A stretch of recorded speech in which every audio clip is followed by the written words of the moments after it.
নমস্কাৰ ছাৰ বাইদেউসকল সমগ্ৰ অসমৰ যেটো এনপিএছৰ কৰ্মবিৰতি আছিল এই কাৰ্যটো সফলভাৱে সকলো ডিষ্ট্ৰিক্টতেই শিক্ষকসকলে অতি সুকলমে পালন কৰা দেখা যায় এই ক্ষেত্ৰত যেটো আগৰ অল্ড পেনশন স্কিম আছিল এই অল্ড পেনশন স্কিমটো আকৌ বাহাল ৰাখিব লাগে বুলি সকলো শিক্ষক শিক্ষয়িত্ৰীয়ে প্ৰতিবাদ কৰিছে এই ক্ষেত্ৰত ৰাজ্য চৰকাৰৰ পৰা এটা ভাল সিগনেল আহিব বুলি আমি গম পাইছো কেইদিনমান আগতে অলৰেডি এটা অৰ্ডাৰ আহিছিল সেই অৰ্ডাৰটো ফাইনেন্সৰ পৰা পাছ হৈ অৰ্ডাৰটো কাহিলিপাৰাত গুচি গৈছিল এতিয়া কাহিলিপাৰা জাষ্ট অৰ্ডাৰটো ডিষ্ট্ৰিক্টে আহিলেই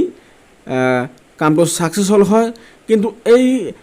অৰ্ডাৰখন কাহিলিপাৰাৰ পৰা এতিয়ালৈকে ডিষ্ট্ৰিক্টে ফৰৱাৰ্ড কৰা নাই যাৰ কাৰণে শিক্ষকসকলে পুৰণা পেনশন বাহাল ৰাখিব বুলি যি প্ৰতিবাদ আৰু তেওঁলোকৰ যেটো কাৰ্যসূচী আছিল সেই কাৰ্যসূচী সমগ্ৰ অসমতেই ৰূপায়ণ কৰা দেখা যায় এই ক্ষেত্ৰত প্ৰাথমিকীকৰণ নোহোৱা বিদ্যালয়সমূহ অৰ্থাৎ যিসমূহ বিদ্যালয়ৰ শিক্ষক শিক্ষয়িত্ৰীৰ প্ৰাথমিকীকৰণ হোৱা নাই এই সকল শিক্ষক শিক্ষয়িত্ৰীৰ কাৰণে এই এনপিএছৰ যেটো বাতিল কৰিব লাগে অৰ্থাৎ পুৰণা পেনশনটো বাহাল ৰাখিব লাগে এই ক্ষেত্ৰত এই সকল শিক্ষকে বেছি গুৰুত্ব দিয়া উচিত কিয়নো প্ৰাথমিকীকৰণ নোহোৱা বিদ্যালয়সমূহৰ শিক্ষকে বহুত দিনৰ পৰা তেওঁলোকৰ বিদ্যালয়সমূহত যি কাম কৰি আহিছে অৰ্থাৎ তেওঁলোকে এতিয়া লাহে লাহে অৱসৰ লোৱাৰ সময় হ'ব ৰিটায়াৰ হৈ যাব এতিয়া তেওঁলোকৰ বয়সটো বহুত বাঢ়ি গৈছে কিছুমানৰ এবছৰ আছে কিছুমানৰ 2 বছৰ আছে এই ক্ষেত্ৰত আপোনালোকক জনাই থওঁ আপোনালোকে যদি ইয়াত সহযোগ কৰে তেন্তে নিশ্চয় আপোনালোকৰ ভৱিষ্যত আৰু সুৰক্ষা হ'ব কিয়নো আপোনালোকৰ স্কুলসমূহ হ'বই যেহেতু বিটিচিত অলৰেডি প্ৰাথমিকীকৰণ প্ৰক্ৰিয়া আকৌ আৰম্ভ হৈ আছে আপোনালোকৰ বিদ্যালয়সমূহ যেতিয়া প্ৰাথমিকীকৰণ হ'ব আপোনালোকৰ বয়স যদিও বাঢ়ি গৈছে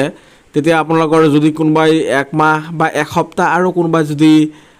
10 দিনো তেওঁ চাকৰি কাৰ্যকাল হিচাপে অৱসৰ লয় তেতিয়া হলে সেই সকল শিক্ষকৰ কাৰণে খুব এটা পজিটিভ অৰ্থাৎ খুব এটা ভাল খবৰ হ'ব কিয়নো এই 10 দিন কাৰ্যকাল থকাৰ কাৰণে আপুনি পেনশন পাই থাকিব গতিকে এই পুৰণা পেনশন স্কিমটো আকৌ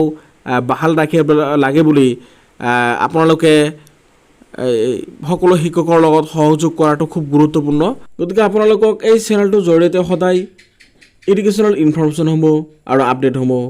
দি থকা হৈছে আপুনি যদি নতুনকৈ এই চেনেলটো ভিজিট কৰিছে চেনেলটো সাবস্ক্ৰাইব কৰি ৰাখিব আৰু পৰৱৰ্তী আপডেটসমূহ পাই থাকিব থ্যাংক ইউ